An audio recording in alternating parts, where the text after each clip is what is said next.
Rise now, sons and daughters of Sigmar, and welcome to our early look at Warhammer Chaosbane. In this video, we're going to be taking a look at the first action RPG set in the Warhammer Fantasy Universe in which the old world's mightiest heroes face off against the servants of the Dark Gods. Before we begin, I'd like to sincerely thank Warhammer Chaosbane for sponsoring this video. My noble Warhound Wookiee shall indeed feast well tonight. On that note, let us begin. As far as playability goes, you do indeed have a couple options. So firstly, my preferred platform is indeed going to be the PC. So all the gameplay you guys are going to see in this video, as well as my future streams, are going to be on the PC. But you can play Xbox One as well as PS4. And I know a lot of people do prefer consoles for these type of action RPGs. But again, my gameplay will indeed be on the PC.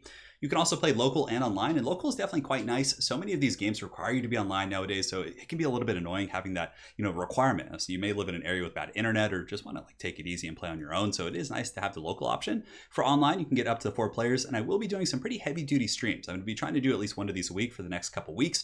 And Lady Turin is going to be joining me, so it's going to be the husband and wife duo traveling through the old world. I'm not really decided on who I want to play, so actually on that note, this is a good time to talk about it. In the comment section below, there's going to be a poll on what class. So I'm either going to play the Empire Soldier or the Slayer, and Lady Turin is probably going to play the Wood Elf Scout or the High Elf Mage. So, I'll be doing the tanking and fighting in the front lines, but she's actually way better. She is so damn good at this game. She has a maxed out Wood Elf Scout. I have this Haggard character. I'm just kind of slowly leveling up, but she's just blazing through. She's so good at the game, but she has a Wood Elf Scout as well as a High Elf Mage. So yeah, she'll be playing one of those. I'll be playing the Empire Soldier or the Slayer, so let me know what you guys want to see.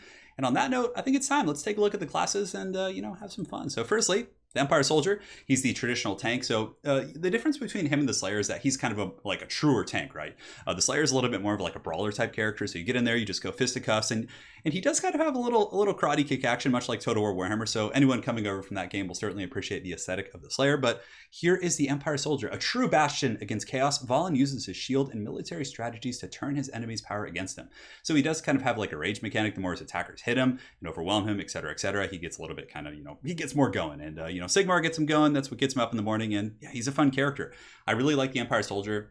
Cool mechanics, very, very tanky, and he synergizes extremely well with the High Elf Mage as well as the Wood Elf Scout, because he's the Slayer is obviously more of a brawler. I think the Slayer has better damage output than the Empire Soldier, but the Empire Soldier is very good at crowd control and just kind of holding things in place, which just makes the game so fluid for the High Elf Mage and the Wood Elf Scout.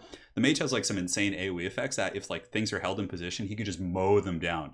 And not to say the Empire Soldier can't fight. He has some pretty good capabilities that you guys will be seeing in some of the streams that we do. But yeah, he's a really cool character. So Conrad Valen is a veteran of the mighty armies of the Empire and has known only war. Cynical and contemptuous, he is unrivaled in the art of combat.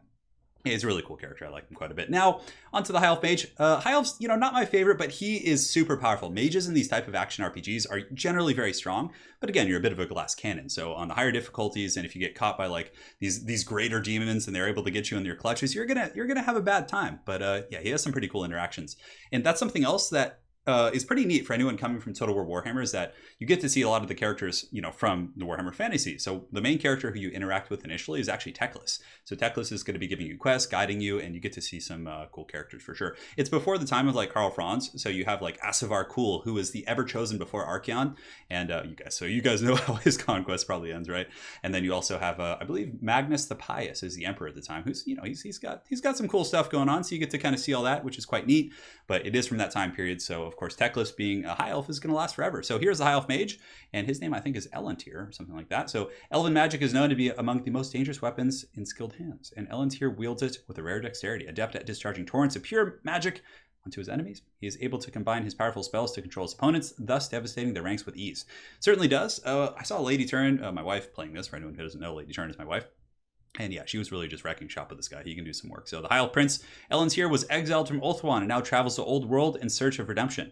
So yeah, when you start the game with these respective characters, it gives you a little bit of a short cinematic, giving you their backstory and everything. So the Empire Soldier is Conrad is this veteran of wars. He went up to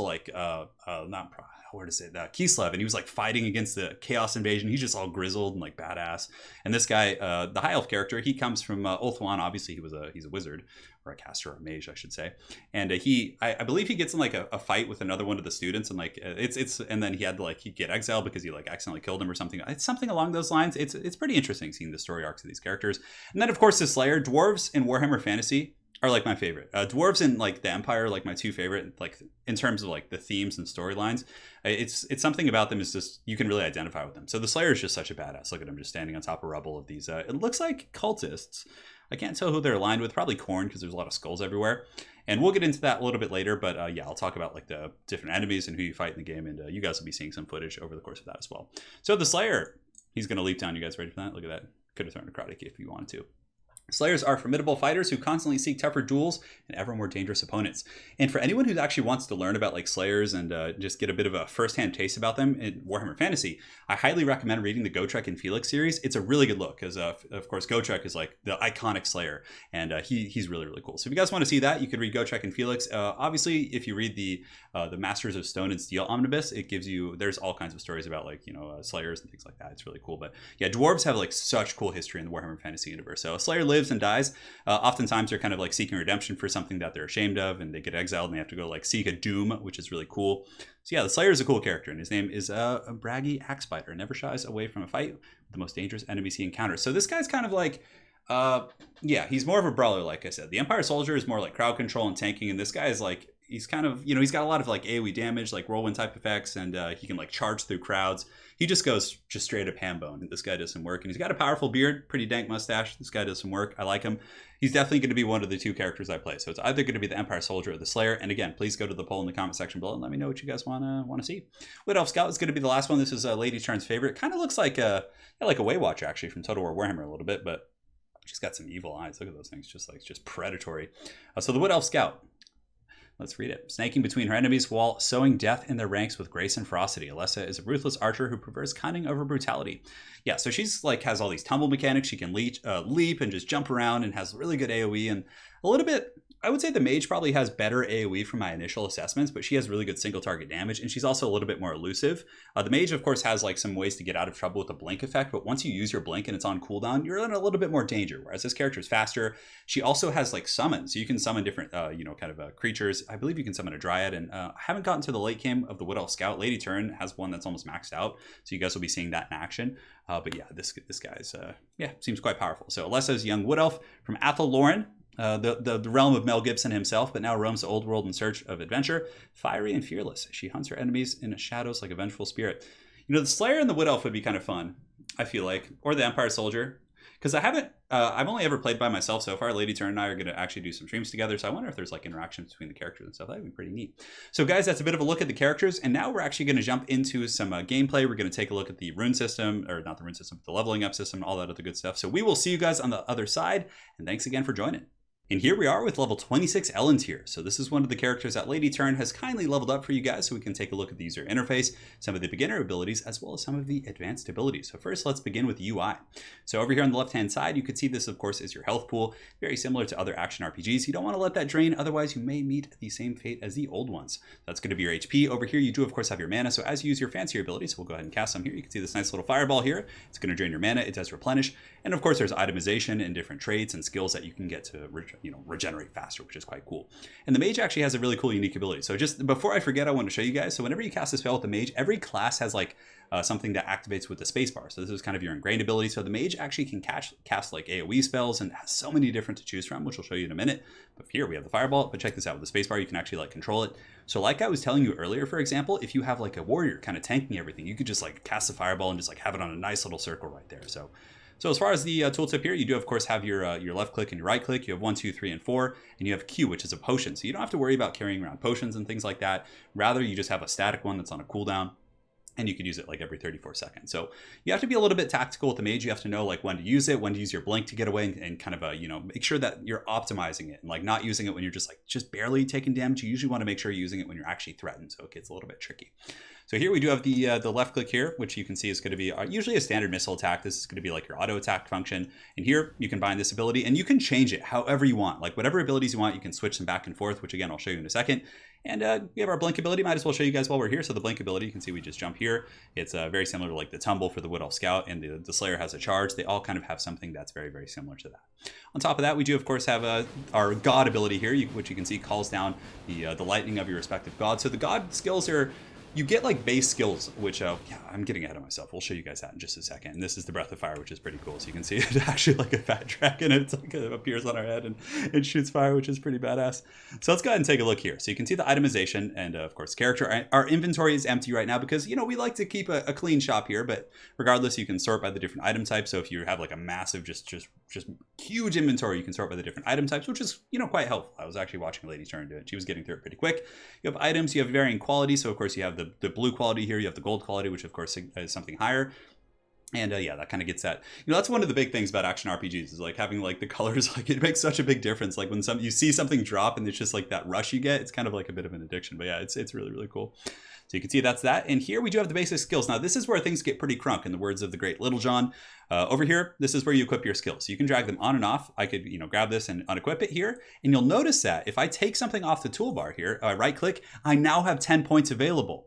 So for example, if I want to like drag a skill in, that's how you do it. So you can get the basic form of the etheric orb here, or you can get the more advanced form, which comes with a different benefit. So if you read this one, cast a magical sphere that damages enemies that get in its way. You can see its damage. And this one casts a magical storm that damages enemies and leaves a trail of fire in its wake. So this is kind of like if there's like a horde you want to go, it's going to like do perpetual damage over time. It's like a dot effect.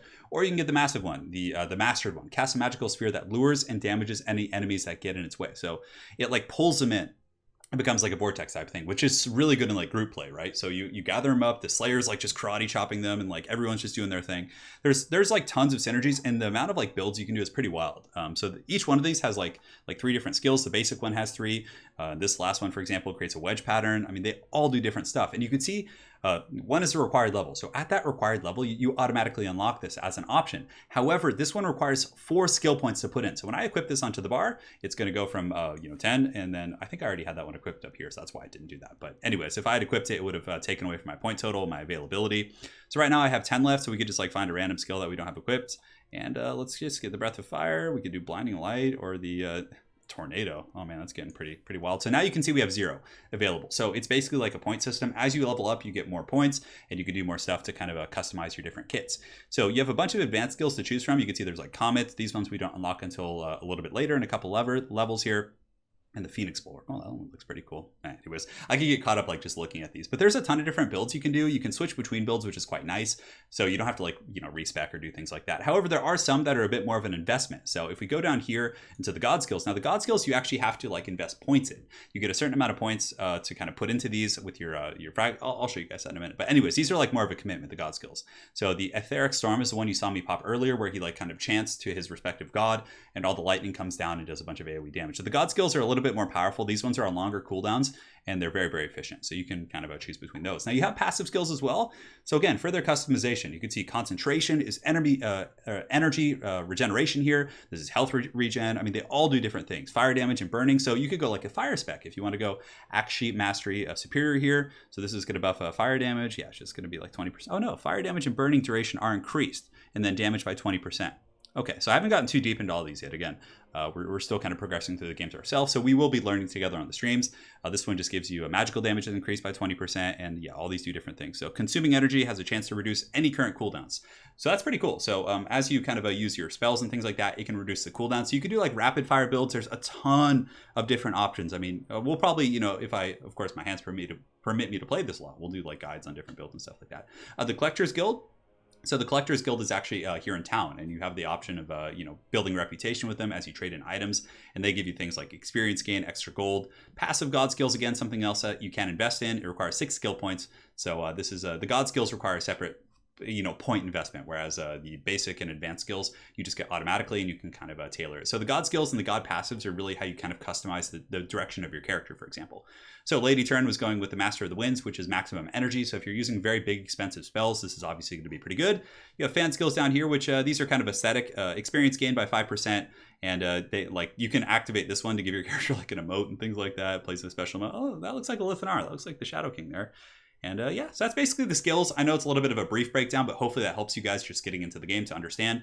You have points available. You can optimize based on the spending that you do here. You just equip them in a big circle right here, which which is always fun. Now here you have your experience, your level, and this is kind of the fragment system. So you can see here, these are different fragments and kind of sources of you invest the fragments to get different skills. And we'll get to that when we get to the final bit over here. But anyways, you can see the fragments, you get these, they allow you to unlock different skills as you progress. You can see all your basic stats, attack, defense, utility, and you know, if you're trying to like min-max and really kind of make sure your character has a really good crit chance, things like that, this is where you would check. So here we do have the prologue. So you can see this journal. You can just like read about your progress and follow the storyline. And last but not least, this is where it gets even more crazy. So this is what I was talking about with the fragments. All of these require different fragments. So you find the fragments while you're questing. You want to make sure to grab them. You see them drop. It's pretty easy to kind of catch those. So this is like your tech tree, and it kind of reminds me of Three Kingdoms actually in its vastness. But Anna was going down this tree, getting damage, which then unlocks a storm. So you kind of have to plan ahead. Like if you want something down here, you have to make sure that you have like all the requirements, because some of them do have like 2 that intersect to like meet that one. And most of them just give you like damage reduction, armor, like just basic minor stat tweaks. And you can actually see the modifiers that you have here on the right side. But ideally, you're going to be building towards a skill. So Anna built towards Master of the Winds to get the maximum energy. And then from there, she built to get the Etheric Storm, which is a very a big AoE kind of a storm spell, which has been very, very effective for her, especially against the hordes of Nurglings. And yeah, you can see she also has the Etheric Storm Superior here. But yeah, you can do so much different stuff. This one, damage taken is reduced while static. So if you're just kind of standing still, you become tankier. There's a lot of different ways to build, which is pretty interesting. So that is a brief rundown of the skills, the characters, the itemization, all that stuff. So from here, guys, I'm going to show you some gameplay footage that we will be capturing in just a moment. And we'll also talk about some of the gameplay modes. So see you in a second. All right, guys, and now we're back with some gameplay. So what you guys see here is actually the second act of the game. So each act is going to be featured with the respective Chaos God. So the first act, you are going to be fighting the pestilent forces of Nurgle. And I won't spoil the ending, but it's certainly very cool. And in the second act, you're going to be fighting the forces of Khorne. So every act is very thematic. You get to see all the different demons, the different characters, and of course the cultists and mortal followers of the Chaos Gods. So what you see here is going to be Elendil going through Act 2 and fighting the forces of Khorne. Now, as far as progression of the game goes, obviously there is going to be a maximum level, and often with action RPGs, the end game is something that a lot of people are curious about. So in this particular game, you have a couple options. So the first one is going to be the boss rush. So once you've beaten a particular boss, you can then actually go back and look for certain types of gear. So essentially you can farm the respective bosses, you can actually jump straight to them, and there's going to be leaderboards. So this is going to be the competitive aspect of the game. Is the boss rush is going to be a huge part of that. Is how efficiently can you kill the boss? Are you going to be able to get into the leaderboard? And of course, the boss is going to be scaling with your respective level and the difficulty that you do set it on. So the boss rush is going to be one of the end game options. The other one is going to be the expedition mode. So expedition mode allows you to go to randomly generated maps. So it's kind of like going to an instance in some MMORPGs or things like that, and you get to there collect fragments, level up your god skills, and of course power up your gear. So there's going to be random events, all kinds of stuff going on those expeditions. The other one is going to be the relic hunt mode. So it's the third endgame mode that we've discussed here. So there's just lots of loot in this, lots of fragments, but there's also conditions that need to be met. So for example, there's going to be just random events happening while you're doing these, and it's going to be different every time. So there could, for example, be just massive pockets of poison appearing in different areas. Nurgle's going to be just conjuring this foul, pestilent kind of a contagion war, right? Just all over the map. Or there's going to be one where it's like hot potatoes, right? You're running, and all of a sudden, if you stop moving, like the ground's going to reach up and start to consume you. So you have to keep moving constantly. So it's very like frenetic and high paced and things like that.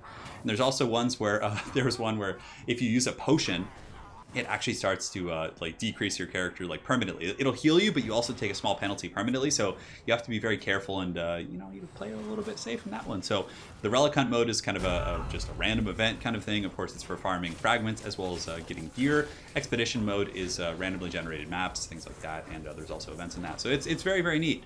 And there's also going to be a fourth one. They've announced it. Chaosbane has said there's going to be a fourth one, but I have no idea. I haven't been informed. So stay tuned for that and all kinds of good stuff. And of course, there is a crafting system, so you can bless your gear with your respective characters as you get on and upgrade it. So there's a crafting system, which I'll be delving into the stream. So if you guys are interested in the game, there's a link in the comment section below where you can check it all out and perhaps get it for yourself. And on that note, guys, there's going to be a stream in the next couple days. I'm not sure when. I have to make sure my lovely wife is available. We're going to be doing a co-op stream. Also going to chat with the great lore master of Sotek. We're all going to be starting fresh characters.